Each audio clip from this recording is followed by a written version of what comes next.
young men went to college in California. And these two young men, during the summer, went on vacation. Their dream was to go to visit India. And so they packed up their backpacks and put on their blue jeans, and they saved their money, just enough for a ticket to go to Bombay and to Calcutta. And they traveled on the trains in India, going throughout India, looking at the vastness of the country, the second largest nation in the world. And as they drove the train through the cities, they came to the great city of Bombay. They found a hostel where they lived for a week. And every morning they would come out of that hostel and look down at the streets in India, in Bombay, and they saw hundreds of thousands of Indians, people in the streets, and they saw them sleeping on the ground, under the bridges, sleeping under the trees, sleeping in houses built out of cardboard boxes and tin roofs, and they were shocked at the poverty that they saw. They were overwhelmed by the tremendous amount of poverty that was in this area of Bombay. One of them was so overwhelmed, he saw thousands and thousands of people in the streets with bare feet, no shoes on, mud, flies everywhere.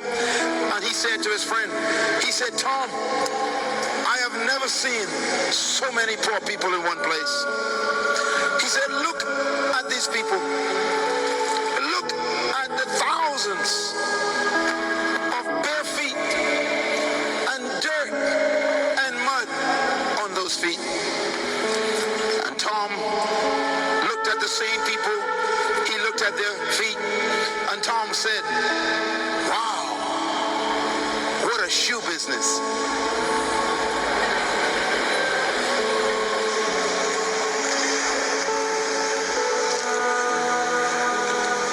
Friend went back to California at the end of their summer vacation. They went back to college, and Tom sat in the class and he couldn't get the picture of those thousands and thousands of bare feet from his mind. So Tom began to doodle on a piece of paper, and he was not listening to the lecturer, and he was sketching on a piece of paper certain designs of shoes. He could not get rid of the idea of what he saw, and he designed in the class a pair of shoes on a piece of paper.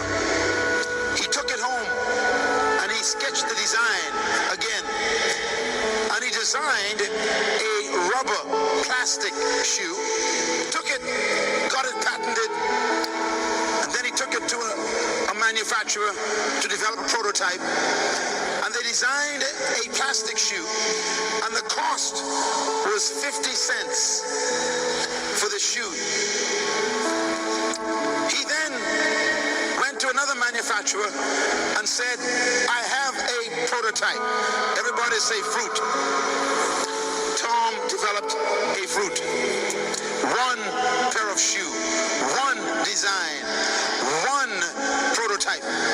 But he took it to a manufacturer and said, "Can you duplicate this shoe design for me?" And the manufacturer says, "Why?" He said, "Because I have a market for the shoe." He said, "What is the market?" He says, "India. I have seen a market in India of thousands and hundreds of thousands of bare feet, and they cannot afford expensive shoe. And I want to produce a shoe that is very inexpensive and cheap, and I believe that I can get a distribution to a market that needs the shoe."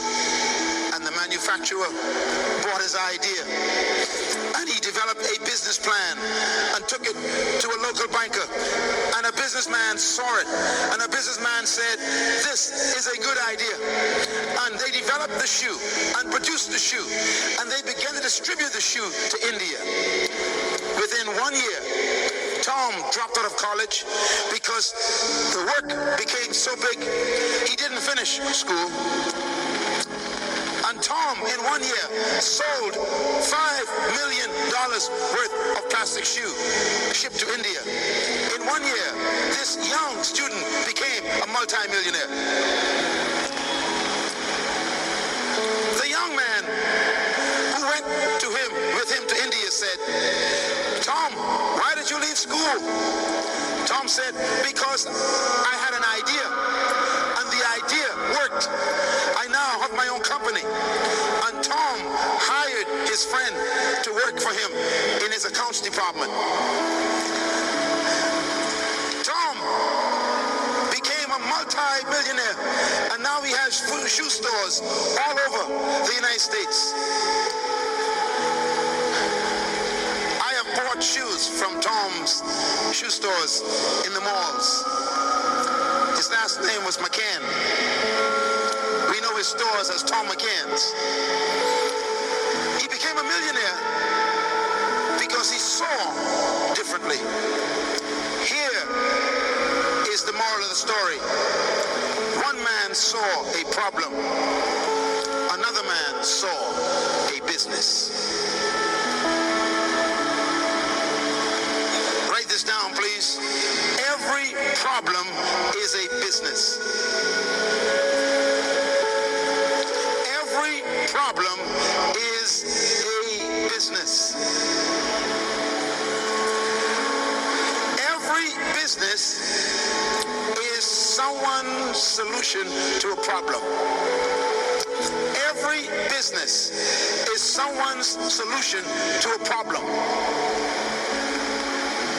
Tom and his friend